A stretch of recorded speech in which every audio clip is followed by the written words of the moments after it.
this is such an honor. It's awesome to get to talk to you. I was a huge fan of the Collector and the Collection growing up. It was something that I saw the trailer on, I forget what DVD it was. It was probably some horror movie we got from Redbox, but I was just like, this movie looks intense. I got to see this. So I really sought it out, and I remember walking into a family video. I don't know if you guys had those Family out Video, where Grand Rapids, Minnesota. there Yes. you go. Heck yeah. I walked in there and I had to grab a copy, so I was super, super stoked to get it. And yeah, it definitely intense flick, really, really dark. I loved it. Well, thank you. Well, I can share this with you. Less than 48 hours ago, the rights that were held up for 5 years were untangled. The collector is free and the collector is coming back. Hell yeah, dude. That's awesome. I'm so glad to hear that because yeah, I was gonna say my first question for you talking about your new film here, which I thoroughly enjoyed. I had lots of fun Thank with you. it, Thank you is very that much. it's such a tonal shift. I mean, like it is one of those things where it's like this is such a way more, I mean, it's still gory and gruesome, don't get me wrong, but it's still it's like got so much more like pep and energy and more comedy to it. When did that shift kind of happen for you? Was that something that you intentionally went into this project with the idea of doing, or was this more just kind of a natural progression over the years, or have you always kind of wanted to interject a little bit of comedy to your horror? Well, 20 years ago, I'm surprised I'm saying 20 years ago, and Feast. We were working Mm, on Feast. And so Patrick Melton and I, who've been collaborators, writing partners for that time, we wanted the anarchy of and I'll say Midwest humor in a horror show. And by Midwest humor, I mean like I don't know. I was in the traditionally we have one at least one family member in the ER of the Grand Rapids Itasca Memorial Hospital. Like just we just usually do. I'm surprised they don't have a room set up. And it's like, well, I went and I tried to spear the fish and I don't know, I speared my foot. And there's this kind of like, yeah, this like, sort of like that happens it's attitude, just what it is. extreme graphic violence. And so I kind of love the idea of keeping that voice near and dear. And Hmm. from time to time to have it happen, it's this is it, and I think that it has to be almost respected like a pulse rate in the sense that the blase, okay reaction is works only for a certain extreme on the Hmm. emphasis of it. And so the humor of AMFAD, All My Friends Are Dead, comes from vulnerability, shock, and really an overt confidence in people lying about who they are to that glass window in their pocket, to the phone. They've Hmm. created these reputations. And through the awesome performance, our North Star, Jade Pettyjohn, I was able to have like, okay, now here's the baseline. Jade Pettyjohn is playing our camera version of the camera. Hmm. She's witnessing because she's kind of on the outside of this group of friends, maybe frenemies, absolutely suspects as the body count begins. Hmm. And I thought, like, all right, you're my Midwest. I'm going to save that for here to be like, what, huh? And reactions that I could identify in myself. And this is a marvelous actor. How many people in their early 20s do you know that have over 10 years experience? And you know who else does? And with Jade is JoJo Siwa. JoJo Hmm. Siwa and Jade were in School of Rock way back when together. And to see them recreate a rhythm was just so nice. And man, I just was so really taken aback and honored that JoJo revealed so many layers to a character in such a rapid fashion because you simply don't know. You hope when you get cast together, you hope that the lights work, you hope that the camera's in focus, you hope it all comes together. But when it does, wow, the gratitude. So it was so nice because then that leads to the screenplay. So Hmm. these are points of the alchemy. But I'd read the screenplay by Josh Sims and Jessica Sarah Flom, and I I was eavesdropping on this friend group with them. I was interested in this character Sarah, who Jade essays so beautifully. Uh, I was curious about who is this character Colette, and man, there's something more going on here. And then they dropped the wham hammer of a twist that I'd never seen before, and I've seen a lot of twists. Hmm. Then I was left feeling like, why is this sticking in my mind? And it's because it wasn't necessarily in my mind; it was in my heart. There was a heart involved.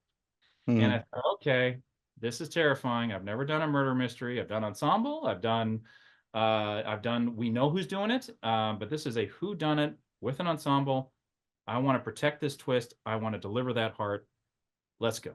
And that was that's the story of me. And I wasn't even the first director on this. It was Kevin Greuter, Kevin, Hmm. who's been an awesome collaborator in the Sawville, but saw 10's production schedule meant he was committed to that.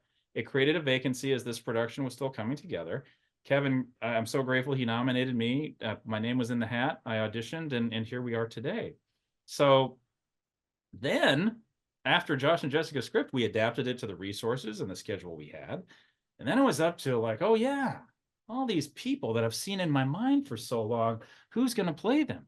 Well, then Cardi Wong walks in. He's an award-winning actor from Vancouver. And you're like, okay, this guy is perfect. This guy is wonderful. Justin Derrickson, like, you are as strong in silence as you are with the yell. Thank you.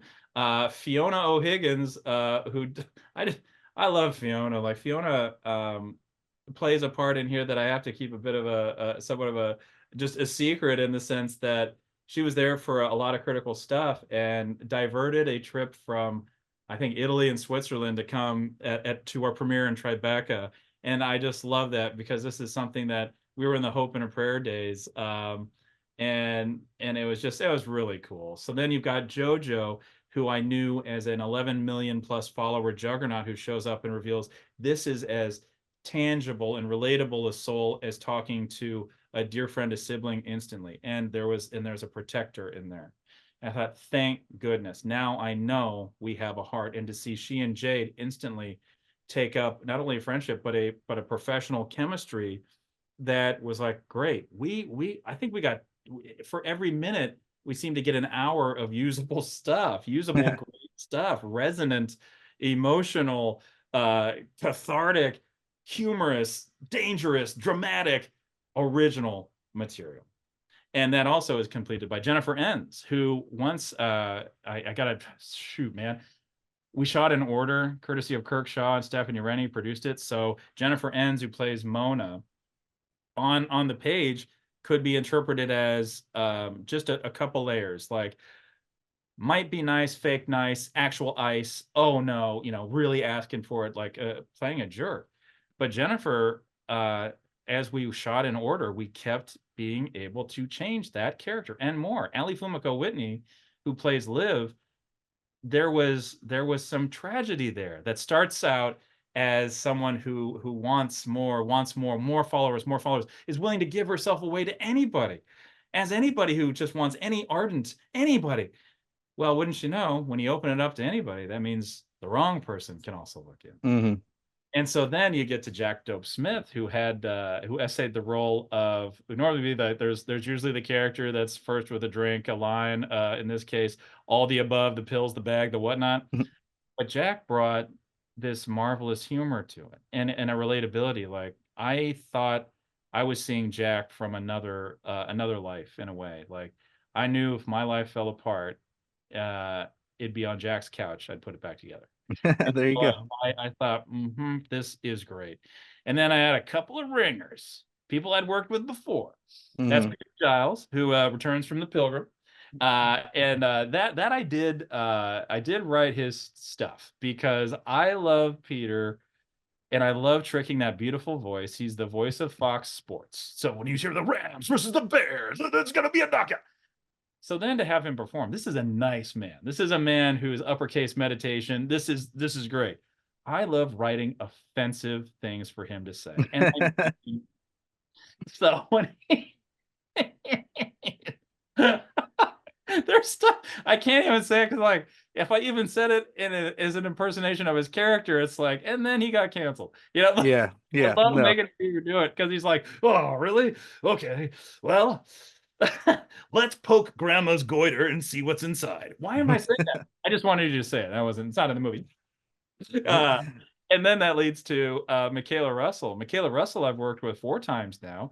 And she didn't just stop with the performance in this one. She's also a doggone producer in this movie and produced 33 original songs, co-writing, writing, and put together a vast array of musicians, artists. to hit the different genres. So I, my greatest hope, and it was an audacious hope, was that we could have wall-to-wall sound, needle drip. So we sounded not just like today, but sounded the year from now when these movies usually come out. Like, you work on it, maybe it's tighter than a 12-month, but really you're playing to an audience in the future always. And then by the Mhm. time that tight, condensed, polished 91 minutes, can it still sound like I want that song? And she did that. Not only that, it also is in our trailer. Our trailer song is an original song orchestrated and cued to that. So our poster was made by my doggone college roommate, Evan Mhm. Abram. Like, this was a family love. I got to give a big shout out to Colin Vanderhoff, who edited our trailer.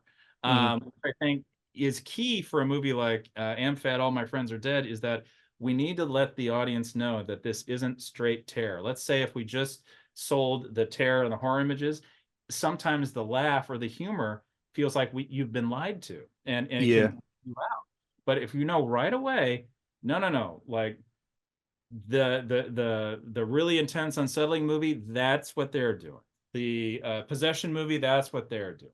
We're doing that one that is going to take a lot of big swings with different tone. We've got the cast to back it up. We've got the heart that'll surprise you, and we've got more twists than a pretzel. Please stay through the end credits, because we don't stop entertaining until the last images flicker out. Nice.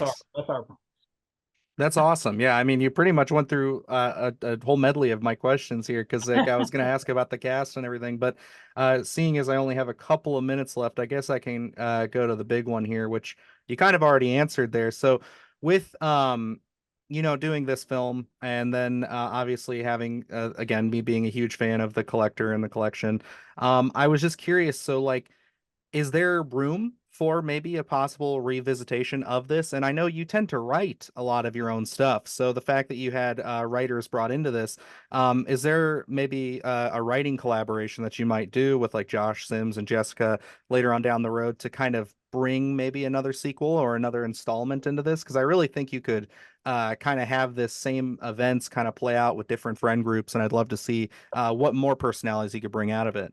Well, if the audience stays through the last of the end credits, they'll see Mm, where this might go. And I would say this, like, success is the arbiter. So in Success, and this is not a giant budget movie. It's not like we need to recoup $500 million. We're a success in many ways already, mm, because we're going to be in theaters. We've earned that. And we had to mm, earn it. Like, I hoped for it. I leaned into this because the partner with Cinedigm, Cineverse, and Roundtable meant we had a chance at theaters. Um, and why I'm using that to kind of answer this question is that is such a nice platform. That's almost like a seal of approval, because we're in an era where you can make a great movie and the studio's like, delete, we'll take the write-off. Or you can have a mm, $35 million movie and it's got an Oscar nominee, but they're like, no, that's going to go to your phone. Not us, man. We're coming out in theaters. We're on demand. You can see us wherever you want, and we hope to gratefully honor that time with the audience by giving them something that, yeah, it'll scare you. Yeah, it's gonna make you laugh, but you won't see all our twists coming, and mm. you will feel the same heartbeat I did when I first read those words. And I should be so lucky to collaborate with Josh and Jessica again with Patrick, because I think in Success of Everything, you feel like, hey, we're onto something. Let's see. So let's see if our social media savvy slasher murder mystery finds a warm home with the audiences, and maybe we get folks not to jump further apart as our devices times can, but jump closer together. So hashtag all my friends are dead. Who could die next? Anybody. Yay! Yeah, there you go. No, I like it. I love it. I think like this is definitely has a lot of energy. I think a lot of people are going to be quite surprised just by how much again chemistry there is, and just again just honestly just the spots that you guys hit as far as balancing that humor and the scares because it's like one of those things that's so hard to do, and I commend you for that, sir. Do the horse shit, gonna do it live. Cause Splattercast kick it every day they live. Splattercast,